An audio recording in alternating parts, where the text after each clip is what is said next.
Olá, Luciana Lamarca, professora do Estudo Dirigido Psi. Vamos trabalhar hoje a Resolução 01 de 2009 do Conselho Federal de Psicologia e que teve uma alteração pela Resolução 05 de 2010. Então, vamos nos situar. A Resolução 01 de 2009 dispõe sobre a obrigatoriedade do registro documental decorrente da prestação de serviços psicológicos. Então, reparem bem, registro documental de serviços psicológicos. Ué, mas não tem a resolução de documentos? A resolução 06 de 2019 fala de documentos resultantes da avaliação psicológica. Essa resolução aqui é anterior, bastante, né? 10 anos anterior, e ainda está válida. E aí a gente tem a resolução 05 de 2010, que ela vem alterar essa resolução. Mas presta atenção, alterar e não revogar. A alteração é mínima, ela nem é de conteúdo, ela só é de alterar a ordem de dois incisos. Então, quando a gente fala de documentos, de registro de documentos decorrente de prestação de serviço psicológico, a gente está falando da resolução 01 de 2009. Ela ainda é a válida, ela não foi revogada, ou seja, substituída pela 05 de 2010. A 05 de 2010 só traz uma pequena alteração de ordem nos seus incisos, tá? Que é uma alteraçãozinha só. Então, a resolução válida é a que está vigente, é a 01 de 2009, tá? É uma resolução pequena, vocês vão perceber, que vai tratar desses registros, inclusive do prontuário. Então, a gente vai estar falando de serviços psicológicos prestados principalmente dentro de instituição, tá? Então, no artigo 1º, a gente já tem aí que é tornar obrigatório o registro documental sobre a prestação de serviços psicológicos que não puder ser mantido prioritariamente sob a forma de prontuário psicológico. Então, vamos aí, só nesse primeiro artigo, você vê que tem até duas cores de destaque para a gente prestar atenção nele. Primeira coisa que ele está falando.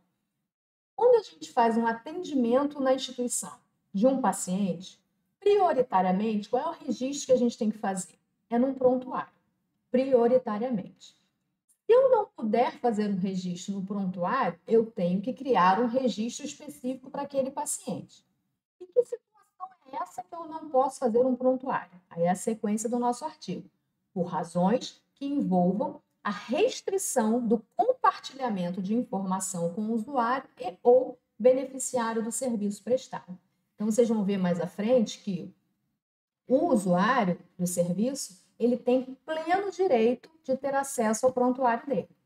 Então, se você quer fazer o registro de situações que você acha que não são importantes do paciente e seu familiar ter acesso, então você cria um registro em paralelo específico para aquele sujeito.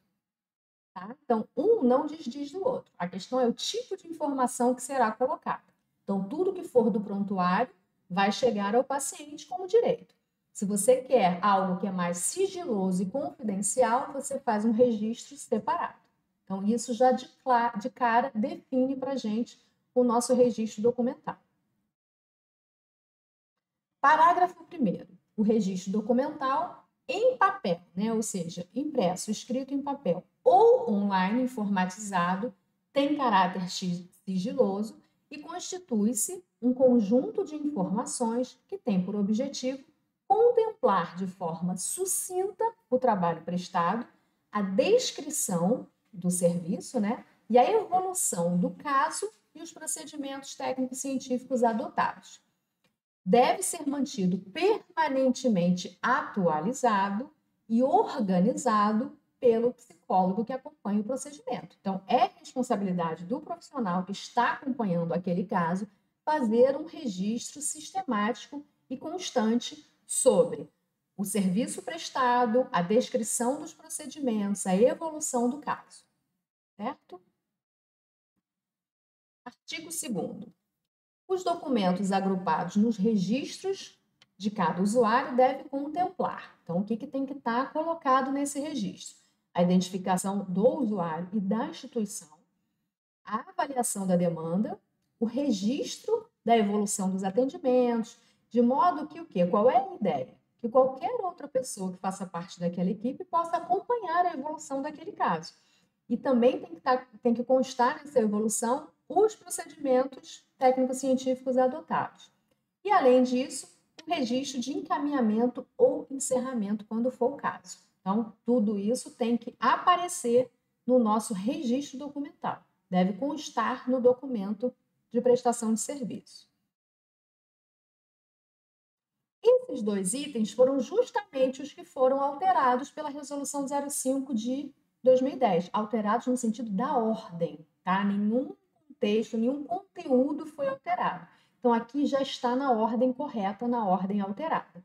Então, o conciso 5, cópias de outros documentos produzidos pelo psicólogo para o usuário, instituição do serviço de psicologia prestado, deverão ser arquivadas, além do registro da data de emissão, finalidade e destinatário.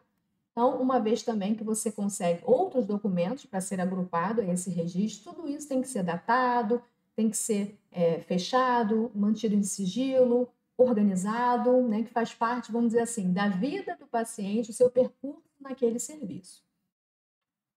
E o último inciso, documentos resultantes da aplicação de instrumentos de avaliação psicológica deverão ser arquivados em pasta de acesso exclusivo do psicólogo. Então, isso é um ponto bastante importante, por isso ele está em verde. Então, do que a gente está falando aqui? De serviços, atendimentos que tenham sido realizado testagem psicológica. Então, todo aquele material, o teste em si, a resposta, a análise quantitativa, qualitativa, isso é um documento exclusivo do psicólogo. Então, ele não deve ficar no prontuário do paciente, mas sim no documento à parte, com esse lugar aí escrito, né, confidencial, exclusivo do profissional da psicologia, uma vez que esses instrumentos são privativos do psicólogo. Obviamente que o resultado disso, o que foi avaliado a partir desses testes, vão estar contidos, né, no documento, no prontuário, sobre a evolução do paciente. Mas o material em si dos testes, esse tem que estar arquivado separadamente e sendo de acesso exclusivo ao profissional da psicologia. Artigo 3º. Em caso de serviço psicológico prestado em serviço escola, como é o caso do Pedro Ernesto, e campos de estágio, o registro deve contemplar a identificação e a assinatura do responsável técnico supervisor que responderá pelo serviço prestado, bem como do estagiário. E aí a questão que fica em relação ao residente, porque teoricamente o residente é um profissional formado, ele é psicólogo, ele não está em curso, né, em estudo. Então, vai depender muito, a princípio, as duas assinaturas aparecem, né, porque todo o residente está submisso, vamos dizer assim, está ligado a um supervisor, a um preceptor, né, a um psicólogo da staff. Então, esse registro documental normalmente é assinado pelo preceptor e pelo residente. No caso de estagiário é obrigatório, não tem jeito. Mas até para a gente pensar que o residente, o estagiário, eles saem, né? Eles passam pelo serviço. E o supervisor, o responsável técnico, não, ele é staff, ele fica. Então, muitas vezes, o residente, o estagiário saem e aquele paciente fica. Então, aquela evolução tem que continuar. Tá? Artigo 4º. A guarda do registro documental é de responsabilidade do psicólogo e ou da instituição em que ocorreu o serviço. Também existe esse item lá na Resolução 06 de 2019. Então, prestem atenção, né, que essa coisa do e ou é ótimo para a questão objetiva de prova, tá? Então, a guarda, ela tem que ser realizada pelo psicólogo e ou pela instituição onde o procedimento foi realizado. Parágrafo 1º. O período de guarda deve ser de, no mínimo, 5 anos, também está na Resolução 06 de 2019, então isso é comum a qualquer documento, né, emitido pela prestação de serviço, seja ela avaliação psicológica ou não, ou acompanhamento. Então, a guarda do material tem que ocorrer pelo período mínimo de 5 anos, podendo ser ampliado, aí são exceções, em que situações? Por determinação judicial ou ainda em casos específicos em que seja necessária a manutenção da guarda por maior tempo. Então, vão ser exceções. A regra é que seja guardada por, no mínimo, 5 anos. E pode ser bem mais estendida se for por razões específicas, jurídicas ou não, certo? Parágrafo 2º, o registro documental deve ser mantido em local que garanta sigilo e privacidade e mantém-se à disposição dos conselhos de psicologia para orientação e fiscalização, de modo que sirva como meio de prova idônea para instruir processos disciplinares e a defesa legal.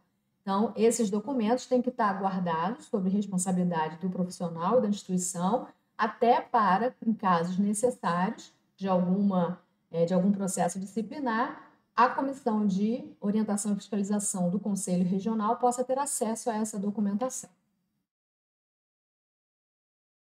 Dos prontuários. Então, isso é interessante porque é o documento comum das equipes multidisciplinares, inclusive, dentro das instituições, né? Como é o caso aqui do contexto que a gente está. Artigo 5º.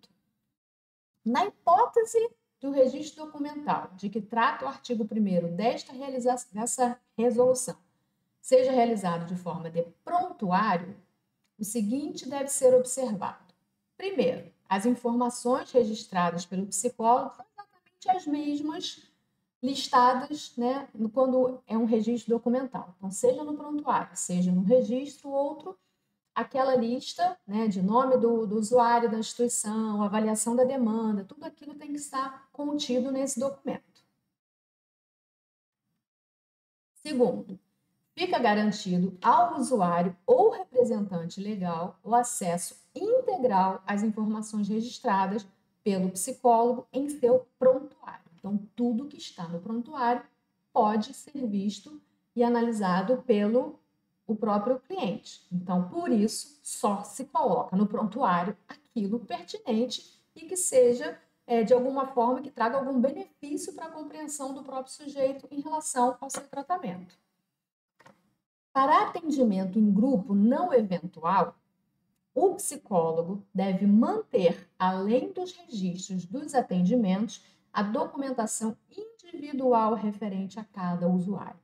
Então, o que é grupo não eventual? São grupos frequentes, né? Seja grupo operativo, grupo terapêutico, mas grupos que sejam acompanhados com uma certa frequência. Não algo que aconteceu num momento específico, que foi realizada uma atividade em grupo. Não, a gente está falando de processos terapêuticos grupais. Então, além de ter o registro dos atendimentos do grupo, né, a evolução, o que está sendo utilizado no grupo. Além disso, tem que se ter uma documentação de cada paciente, cliente pertencente a esse grupo.